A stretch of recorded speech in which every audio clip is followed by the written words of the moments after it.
Assalamualaikum warahmatullahi wabarakatuh. Halo Bapak Ibu sekalian, sahabat sekalian, para operator Arkas dimanapun Anda berada. Kali ini kita akan kembali menjawab pertanyaan yang masuk di channel kita, yang mana kali ini ada pertanyaan dari @wongjowo B2B ya. Di sini beliau bertanya soal kalau sudah dilaporkan pajaknya, apakah bisa untuk hapus BKU-nya.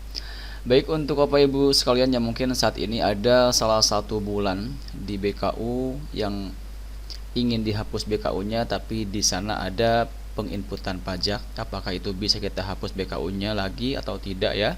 Silahkan simak baik-baik sharing kita kali ini sampai selesai agar nanti tidak ketinggalan informasi yang kita sampaikan di video kita kali ini. Namun seperti biasa, sebelum kita masuk ke dalam pembahasan kita kali ini, silahkan untuk Bapak Ibu sekalian yang mungkin saat ini kebetulan belum berlangganan di channel saya, silahkan untuk mengklik tombol subscribe-nya terlebih dahulu agar nanti kedepannya itu tidak ketinggalan update terbaru yang kita update di channel Imran Prasetya.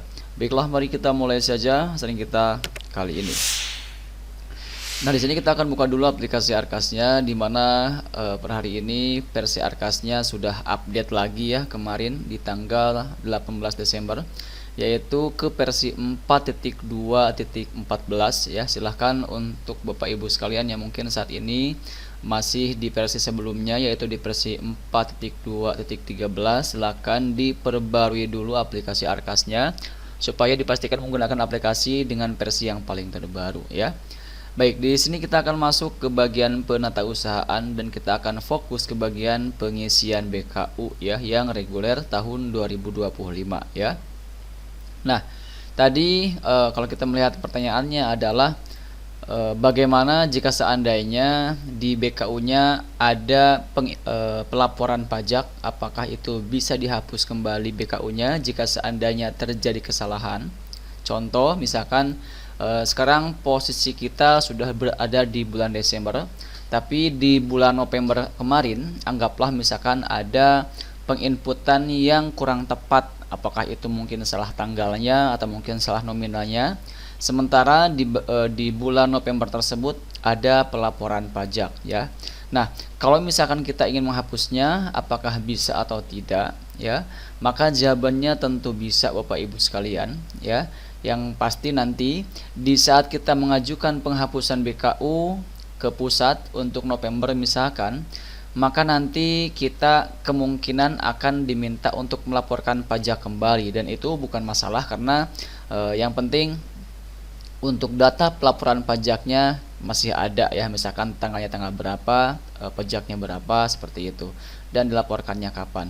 Jadi pada dasarnya apapun yang sudah kita inputkan di BKU, jika seandainya terjadi kekeliruan, maka kita bisa mengajukan penghapusan BKU. Seperti itu. Terkecuali kalau misalkan nanti dari dinas terkait mungkin ada kebijakan lain sehingga pengajuan tersebut tidak diterima untuk penghapusannya, itu kita pasti nanti akan mengetahui apa alasannya. Namun selama yang kita tahu di sini, apapun itu yang sudah kita inputkan, misalkan di November atau mungkin di bulan yang lain, jika seandainya ada kesalahan dan kita mengajukan penghapusan BKU ke pusat, maka itu akan diterima pengajuannya. Seperti itu ya. Dengan konsekuensi, jika seandainya posisi kita saat ini sudah berada di bulan Desember, kemudian kita misalkan mengajukan penghapusan untuk bulan Oktober misalkan ya. Misalkan kita mengajukan penghapusan untuk bulan Oktober, maka konsekuensi yang harus kita terima di saat kita pengajuannya itu diterima adalah untuk November ini kita harus input ulang semuanya, karena ini akan otomatis terhapus ya untuk penginputan yang sudah dilakukan jika seandainya kita mengajukan penghapusan BKU untuk bulan Oktober atau bulan September. Jadi intinya yang mana yang diajukan untuk penghapusan BKU-nya, maka pelaporan yang di atasnya akan dihapus, sehingga nanti kita harus input ulang secara total dari awal untuk bulan yang dihapus tersebut. Sebagai contoh, misalkan kita mengajukan penghapusan bulan Agustus ya, maka untuk bulan Agustus ini, khususnya Agustus, akan berubah statusnya menjadi draft dan kita bisa mulai melakukan pengeditan. Tapi untuk yang di atasnya seperti September, Oktober, dan November, yang mana semua 3 bulan ini juga sudah kita inputkan di BKU-nya, maka ini akan otomatis terhapus semuanya. Yang tersisa adalah Agustus dengan status draft, kemudian yang di bawahnya sudah selesai atau ditutup BKU. Jadi itulah salah satu konsekuensi di mana di saat kita mengajukan penghapusan BKU, kemudian pengajuan tersebut diterima oleh dinas terkait, maka untuk bulan yang di atasnya itu akan otomatis dihapus semuanya, sehingga kita harus input ulang semuanya. Seperti itu. Jadi dipastikan sebelum kita mengajukan penghapusan BKU, untuk BKU di bulan yang sudah dilaporkan dan tidak ada kesalahan, itu silakan dicetak terlebih dahulu agar nanti kita tidak kebingungan di saat kita menginput ulang semua program atau kegiatan yang sudah direalisasikan. Seperti itu ya. Sampai saat ini semoga bisa dipahami ya, bahwa kalau kita merujuk dari pertanyaan tadi mengenai kalau misalkan sudah dilaporkan pajaknya apakah bisa untuk dihapus BKU-nya atau tidak, jawabannya bisa ya, karena nanti kita akan diminta kembali untuk menginput pelaporan pajak. Selama data pajaknya itu ada, maka itu bukanlah masalah ya, seperti itu. Nah kemudian Bapak Ibu sekalian, ini sekalian saja, saat ini kita sudah berada di bulan Desember menjelang akhir tahun dan akan masuk ke tahun 2026, yang mana tentu di sini kita harus mulai mempersiapkan untuk RKAS tahun 2026. Nah, untuk RKAS tahun 2026 ini kita tentu harus mengambil pelajaran dari apa yang sudah kita lalui di tahap 2 tahun 2025 ini, terutama untuk penganggaran beberapa hal. Salah satunya adalah untuk penganggaran buku yang minimal 10% dari total pagudana yang diterima dalam 1 tahun ajaran, bukan pertahapan ya untuk buku. Jadi minimal ada 10% itu cukup ya. Kalau misalkan maksimalnya tidak ada batasannya. Nah kemudian untuk yang harus Bapak Ibu sekalian perhatikan berikutnya adalah terkait penentuan pembayaran honor guru, yang mana kalau misalkan kita merujuk pada peraturan yang terbaru untuk kurs tahun 2025 ini, maka untuk guru yang berada di sekolah swasta itu honornya itu maksimal 40% dari total pagudana dikalikan 50%-nya. Nah kemudian berikutnya adalah untuk sekolah negeri maksimal 20%.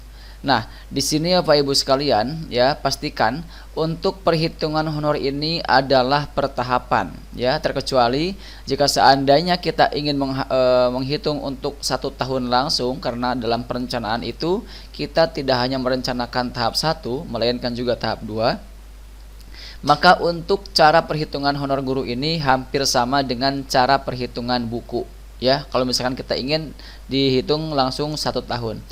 Yaitu bagaimana caranya? Silahkan total pagudana yang Bapak Ibu sekalian terima langsung kalikan dengan jumlah maksimal. Seperti untuk swasta itu 40%, untuk negeri 20%. Kalikan dengan itu, kemudian nanti hasilnya dibagi 12 bulan, dibagi jumlah guru. Nah di sanalah kita akan menemukan berapa nominal yang didapatkan oleh setiap gurunya per bulan ya, seperti itu. Baik, mungkin itu saja yang bisa kita sampaikan pada kesempatan kali ini. Semoga ini ada manfaatnya, dan terakhir jangan lupa untuk dukung terus channel kita dengan mengklik tombol like, kemudian share, dan juga tekan tombol subscribe-nya supaya nanti kedepannya itu tidak ketinggalan update terbaru yang kita update di channel Imran Prasetya. Wassalamualaikum warahmatullahi wabarakatuh.